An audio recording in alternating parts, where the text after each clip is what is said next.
Baik, kita langsung masuk ke sesi berikutnya bersama Dr. Wido Supraha. Assalamualaikum Ustadz.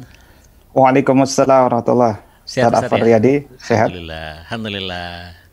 Lagi sibuk apa Ustadz di musim pandemi begini? Lagi sibuk bolak-balik Majalengka, Oh, buat pendidikan, menulis, macam-macam. Masya Allah. Malah pandemi semakin sibuk aja sepertinya ya. Iya, betul. Ya, semoga berkah lah semuanya insya Allah.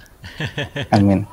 Baik Ustadz, mungkin kita langsung saja tidak berpanjang kalam. Kita serahkan waktu untuk Dr. Wido Supraha membahas mengenai pasca perang kondisi ini seperti apa efek yang ditimbulkan. Ya. Tafadhol Ustadz, silakan. Baik, bismillahirrahmanirrahim. Uhayyikum jami'an bitahiyyatil islamil khalidah wa tahiyyatul islamis salam. Assalamualaikum warahmatullahi wabarakatuh. Waalaikumsalam. Alhamdulillahi rabbil alamin wa bihi nasta'inu ala umurid dunya waddin. Asyhadu an la ilaha illallah wa asyhadu anna Muhammad Rasulullah. Allahumma fasalli wa sallim wa barik ala sayyidina Muhammad sayyidil mursalin wa ala alihi wa sahbihi ajma'in, amma ba'du. Ustadz Agung Waspodo yang kita cintai, dan Ustadz Afan Riyadi, dan sahabat-sahabat semuanya, mudah-mudahan sehat selalu. Amin. Tadi telah kita dengarkan bagaimana perjuangan luar biasa dari kaum muslimin di bawah kepemimpinan Khalifah Umar ibn Al-Khattab radhiyallahu taala anhu. Dan memang Islamisasi Persia akhirnya pun terjadi. Dan memang Islam itu dimanapun dia berada, dia akan melakukan Islamisasi, ya. Termasuk ketika Islam diturunkan di Arab, maka Arab yang terislamisasi, bukan Islam yang terarabisasi. Karena memang sifat Islam itu adalah mencerahkan pemikiran manusianya, dan kemudian sehingga manusia memiliki the world view of Islam, ya, pandangan hidup Islam. Sehingga mereka mampu kemudian untuk memilah hingga memilih yang terbaik dan layak untuk dilanjutkan, dikembangkan, disempurnakan dengan nilai-nilai Islam kita. Mungkin sebelum kita bicara lebih lanjut, kita perlu juga paham tentang Persia, ya, sebelum sejarah Persia di awal, ya. Jadi sedikit flashback saja. Bahwa ketika kita bicara peradaban Persia, kalau sekarang ini kan namanya Iran, ya. Di Iran ini secara lokasi, ya, dia masuk di wilayah Asia Barat Daya, ya.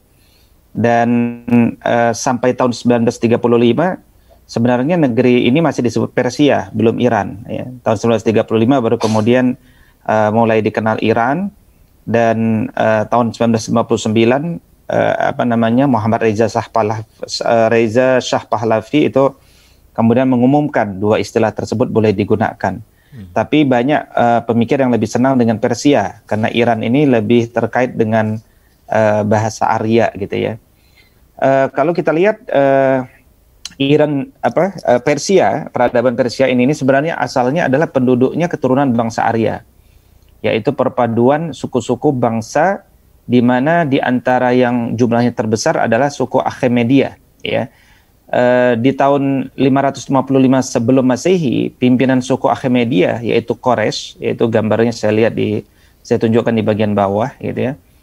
Di tengah ada Quraisy duduk di atas tumpukan kayu, ya, dari gambar sebuah guci, ya. Ini guci dengan warna jingga, ya. Sekarang ini disimpan di museum di Prancis, The Louvre, ya, museum di bawah tanah. Dan yang sebelah kiri itu ada makam Quraisy di Iran, ya, dan itu juga jadi warisan dunia itu menurut versi UNESCO. Jadi tahun 55 sebelum Masehi, pimpinan suku Ahmadiyah Quraisy ini merebut kekuasaan dari bangsa Media. Jadi dan kemudian di antara bahasa yang awal dipakai adalah bahasa Aram, ya. Bahasa Aram ini termasuk bahasa Semitik, ya. Dan memang berawal dari tulisan paku. Nah, nanti tahun 331 sebelum Masehi, kekaisaran ini akhirnya jatuh di tangan Alexander Agung, atau biasa disebut Alexander Macedonia. Dan akhirnya nanti dibagi ke dalam beberapa wilayah kecil. Tahun 226 Masehi, Ardashir bin Babek, pendiri dinasti keempat penguasa Persia atau Sasania, akhirnya mengembalikan kekuasaan.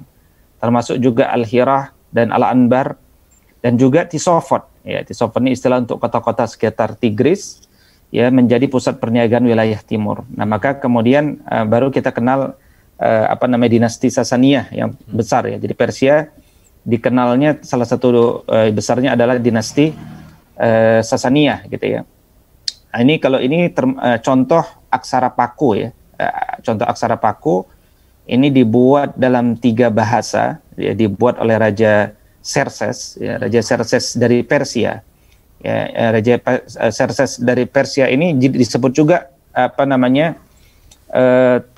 diketahui sebagai raja yang keempat dari dinasti Achaemenida tadi, ya, dan ini salah satu bentuk aksara di masa sebelumnya.